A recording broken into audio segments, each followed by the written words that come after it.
Përshëndetje, sot në Anën Shqiptare flasim për sportin, por mbi të gjitha flasim për rrugëjete, zgjedhje dhe identitet. Është me kënaqësi të veçantë që ju tregojmë dy histori të ndryshme, por të bashkuara nga njëjti pasion dhe i njëjti histori, rrënjët shqiptare. Me kënaqësi do të flasim sot me dy futbollistë të klubit Sy Tirol, të cilët do të tregojnë historinë e tyre për ne, pikërisht me Silvio Merkaj dhe Frederik Veseli. Na ndiqni. Përshëndetje, siç ju tham pak më parë, jemi pikërisht këtu pranë në fushën e servitit të FC Sy Tirol dhe pikërisht pra me dy futbollistët e kësaj skuadre dhe në këtë moment jemi me Silvio. Silvio, përshëndetje. Përshëndetje të gjithëve. Edhe faleminderit që zgjodhe të kalosh kohë së bashku me ne për dëgjuesit e programit tonë. Faleminderit juve që erdhët edhe tu që na bëni këto pyetje dhe këtë intervistë. Për ne si shqiptarë është me vërtet kënaqësi dhe krenari të nxjerrim në pa shqiptar të suksesshëm, sepse mendojmë që historia e secilit prej jush, kjo histori suksesi, është fruti një rrugtimi të cilën ju keni filluar si çdo kush tjetër dhe duam që këto histori që tregojmë pikërisht pra të shërbejnë si inkurajim për të gjithë dëgjuesit tanë, por dhe për të nxjerrë në pa punën e mrekullueshme që keni bërë. Po, faleminderit juve, është e vërtet, si të gjithë shqiptarët, për të arritur tu ku jam, kemi bërë gjithë ato sakrifica, si unë edhe familja ime, edhe themi që të jemi si da eżempju për të gjithë shqiptarët si shembull për gjithë shqiptarët, po. Është vërtet, të futemi direkt në atë për të cilën kemi ardhur këtu, sepse ti tashmë një sulmues tepër i suksesshëm dhe historia jote dhe themi e futbollit profesionale fillon shumë vite më parë. Ke pasur çfarë të ka mbajtur në këmbë si futbollist kur gjërat të dukeshin tepër të vështira? Ka pasur momente të vështira në fillim për ty dhe a kanë ndiku ndoshta të qenë shqiptar pak? Jo, kanë qenë si gjithë ato momente të vështira, po objektivi për mua ka qenë gjithmonë të besha një futbollist, edhe arriti para 5 vite kur arrita në Serie C me Entellën në Chiavari.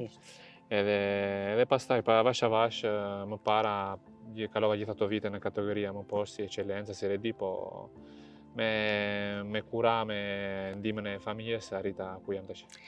Silvio, kjo ishte pikërisht një nga pyetjet që doja të bëja tek Virtus Entella, ti gjeti një vazhdimsi për sa i përket profesionit tënd. Çfarë ndryshoi kjo gjë tek ti në atë periudhë? Pati një siguri, të ndoshta një siguri më tepër apo? Po, më dha një siguri të tepër se bëra 2 sezone shumë të mirë me gjithë ato gola që ndihmova edhe ekipin të bënte mirë në kategori. Edhe pastaj erdhi kjo oportunitet me Sy Tirolin që më folën, edhe ky është viti i tretë që jam këtu, edhe objektivi është gjithmonë të përmirësohesh, të bësh sa më mirë edhe inshallah të ngrihesh edhe në kategori, po. Në kategorinë e parë. Në Sy Tirol tashmë edhe unë që nuk ndjek Sy Tirolin nga afër, them të vërtetën, je bërë një pikë referimi sepse je një nga sulmuesit kryesor të kësaj skuadre. Çfarë përgjegjësie ndjen ti mbi supe për këtë gjë? Po, ndjej përgjegjësi se edhe në prestacioni ime si bëj në fushë është ndikon shumë të ekipi edhe si çdo të diel, çdo të shtunë kur kemi ndeshje jap maksimumin që të ndihmoj ekipin tim. Silvio, ne e folëm pak më parë dhe vjen keq që nuk mundëm ta regjistronim këtë bisedë sepse mendoj që ishte me vërtet një bisedë që unë e di që ti je një futbollist i suksesshëm, për mua si shqiptar me vërtet më ngrofi zemrën. Ti ke lindur në Shqipëri dhe je rritur për sa i përket futbollit në Itali. Por doja të dija çfarë marrëdhënie ke sot me origjinën tënde ti? Kam një raport shumë të mirë, edhe familja ime ka qenë shumë e rëndësishme që të më kaloj për shembull gjuhën. Në që nuk e kam arruar, se flasin gjithmonë në shtëpi, flasin gjithmonë shqip, edhe është një gjë e bukur se origjinën s'do t'i harrosh kur për mua, edhe këtë do bëj edhe unë më vonë me familjen që do kem, edhe se është e rëndësishme që të mbash mirë raportin me origjinët dhe me identitetin. Me identitetin që ke. Në fakt, Silvio, është e mrekullueshme sepse të konsiderosh që ti ke ardhur në Shqipëri, ti ke ardhur në Itali që ishte 4 vjeç apo jo? Po. Kështu që mënyra se si e flet shqipen është e mrekullueshme. Dua t'i bëj komplimente në radhë të parë mamit dhe babit sepse mendoj që është merit e tyre. Po, faleminderit, ca fjali kam haruar, si shikon, po bene o male flas mirë shqip, ndaj. Jo, flet shumë mirë, duke llogarit, jo Silvia flet më mirë se sa disa që kanë ardhur ndoshta nga 2-3 vjet, kështu që Faleminderit. është në mënyrë perfekte. Të ndjekin shumë të rinj shqiptar flasin për ty dhe janë ndjekësit e tu. Kjo është një motivim për ty apo ndjesh si një presion për të përdhënë më tepër ose? Jo, është gjithmonë një motivim, është një gjë e bukur që t'jesh si eżempju për të tjerët edhe për të rinjtë, që të marrin edhe ata të shkojnë të marrin një rrugë të mirë për jetën e tyre dhe është e bukur të japësh të eżempju shembull, po. Nuk e tham këtë, nuk e kisha një nga pyetjet, nuk e tham, por ti vjen nga qyteti i Vlorës. Po, nga Vlora, vi nga Vlora, po. Kam lindur në Vlorë, edhe mami dhe babi nga Vlora, edhe pastaj erdhëm, babi erdhi më para në 90-ën në Itali, pastaj edhe më vonë edhe unë edhe motrat, edhe mami. Se kam 2 motra, po, 2001, po. Edhe erdhëm edhe jam urita këtu, po çdo vit vetë në Shqipëri. Ti vetë rregullisht në Shqipëri dhe kjo është. Kur kemi pushime vetë në Shqipëri. Atëherë shkon në Vlorë, ku ka si deti i jugut të Shqipërisë. Silvia, çfarë të ka mësuar futbolli për durimin dhe respektin ndaj kohës? Futbolli më ka mësuar shumë gjëra, s'do të që për të arritur atje kudo do shumë punë, do shumë sakrifica. Shumë njerëz kujtojnë se ne bëjmë një sport edhe shumë të bukur që po në fakt është sport i bukur. Sport i bukur, po, edhe nuk është si punët e tjera që domethënë për shembull baba ime ka punuar ndërtime dhe se si që ngresh në 6 mëngjesi dhe kthesh në 7 darkës. Po, ka edhe futbolli momente shumë të vështira, momente sakrifice se gjithmonë lag nga familja edhe në njeri e vetëm edhe s'ke me këtë flasësh ose kur ke problemet e tua. Edhe kjo është një gjë që ma ka mësuar avash të rritem edhe karakteralmente. Bravo. Edhe më ka ndihmuar edhe për jetën çdo ditë kjo. Me vërtet të dëgjoj me vërtet me shumë kënaqësi. Nëse këtë sezon që ka filluar tashmë me Syt Tirolin, do ta definojë me një fjalë të vetme, si do ta përkufizoje? E vështirë, shumë e vështirë. Si çdo vit, domethënë çdo vit këtu te Syt Tiroli ka qenë gjithmonë vite të vështira, po sempre me un lieto fine. Gjithmonë me një po. Edhe shpresojmë edhe këtë vit të vej kështu, edhe avash me punë edhe me kura, edhe me kënaqësi të bësh të punën se është mos harrosh ku ishe vogël që e bëj me kënaqësi. Ta mbash gjithmonë atë. Bravo, që mos mbetet thjesht një profesion, po një profesion, po ta mbash atë se është gjë e rëndësishme që të arrijmë te objektivi edhe së vit. Silvia, një inkurajim për dëgjuesit tanë, ndoshta të djemë të rinj, po dhe për vajzat, një inkurajim që do t'i jepje. Për mua çdo objektiv që kanë, atë objektiv që kanë për të bërë kur të jenë të mëdhenj, punën që do të bëjnë, të vazhdojnë mos të dëgjojnë shumë fjalët negative që thonë të tjerët, edhe të vazhdojnë për rrugën e tyre se po e do me të vërtet arrin atje ku do. Silvia, me të vërtet shumë faleminderit për kohën që na dedikove. Faleminderit. Përshëndetje, jemi tashmë në praninë e Frederik Veselit. Përshëndetje, Frederik. Përshëndetje. Është kënaqësi që të kemi në mikrofonat tanë, sepse mendoj që jeni shembull që vlen për të treguar edhe inkurajim për gjithë komunitetin shqiptar. Faleminderit, është kënaqësi gjithashtu për mua, edhe mirë se erdhët këtu në qendrën e Syt Tirolit. Faleminderit juve që na hapët dyert, të falenderojmë edhe klubin tuaj, Syt Tirol, pra që na dha me vërtet këtë mundësi të mrekullueshme për të qenë së bashku me ju. Fillojmë një herë me pyetje. Ti e ke nisur karrierën tënde të futbollit me një akademi elitare si Manchester City. Po, në fakt unë jam i lindur dhe rritur në Zvicër, po nga aty i kanë në Manchester, që ku isha 15 vjeç, dhe pastaj vazhdova atje për 7 vite.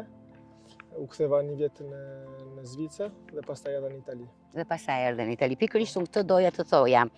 Cili ka qenë një nga këto kalimet më të vështira për karrierën tënde, sepse sapo tham, ti u linde në Zvicër, pastaj vajte në Manchester City në Angli, pastaj në Itali. Po. Kush ka qenë ndoshta më e vështirë, si periudhë më e vështirë për kalimin dhe adaptimin për ty? Normal momenti që kur i ka nga shtëpia ishte më e vështirë sepse e lash familjen mbrapa në Zvicër dhe i ka vetë. Ishte një moment shumë i vështirë dhe isha shumë i ri. Ishe i Po ja vogël? dola, po i vogël, 15 vjeç. 15 vjeç. Po. Që ti 15 vjeç nga Zvicra, Po. vajte në Manchester, Po, po në akademinë. Po. Edhe normal, po kjo moment ishte shumë i vështirë, po prapë se prapë ka shumë momente të vështira gjatë karrierës që do të mi mbikalu dhe deri tani e dola. Ti ke përjetuar në karrierën tënde shumë promovime, ndryshime rolish dhe edhe në për kampionate të ndryshme ke pasur mundësinë të luash. Cila mendon që ka qenë kthesa e vërtetë për karrierën tënde? Kthesa e vërtet, normal, ishte thirrja e parë me kombëtarën e Shqipërisë, që më vlerësoi shumë si lojtar, edhe pastaj vazhdimin me kombëtarën edhe karriera ime ja nisi në nivele më të larta këtu në Itali në Serie A, domethënë ato momente ishte më të rëndësishme. Ti ke luajtur me Empolin, dhe Salernitanën, apo jo?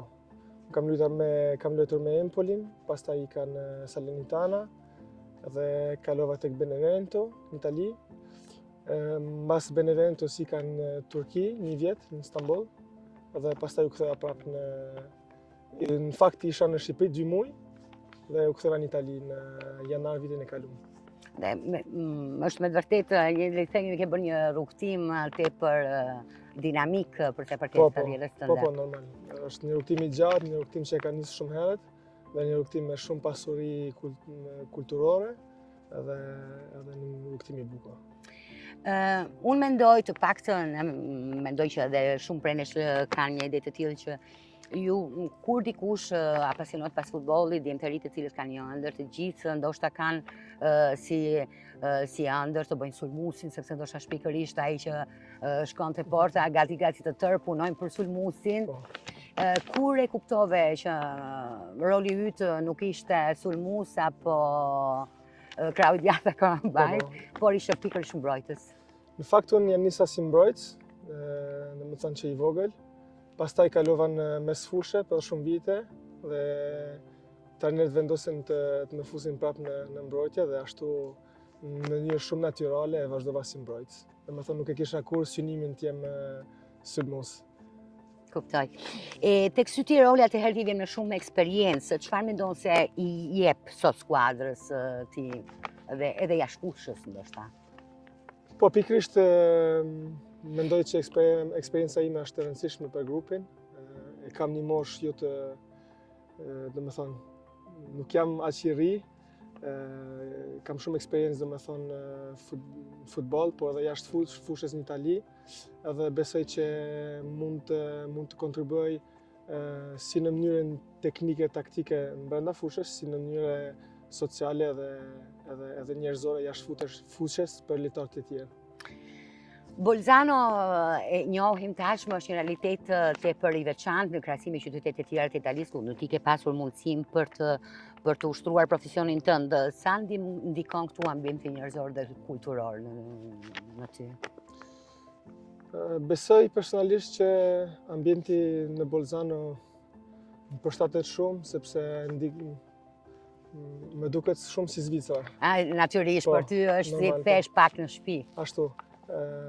Kam gjetë një organizim shumë të mirë, njerëz pak të ftoftë, po ashtu sikur në Zvicër, edhe jam befasuar se kam parë dhe kam takuar shumë shqiptar këtu. Jemi komunitet i parë. Ashtu si ka shumë edhe në Zvicër, domethënë. Kështu që ndihesh pak në shtëpi. Po, totalisht.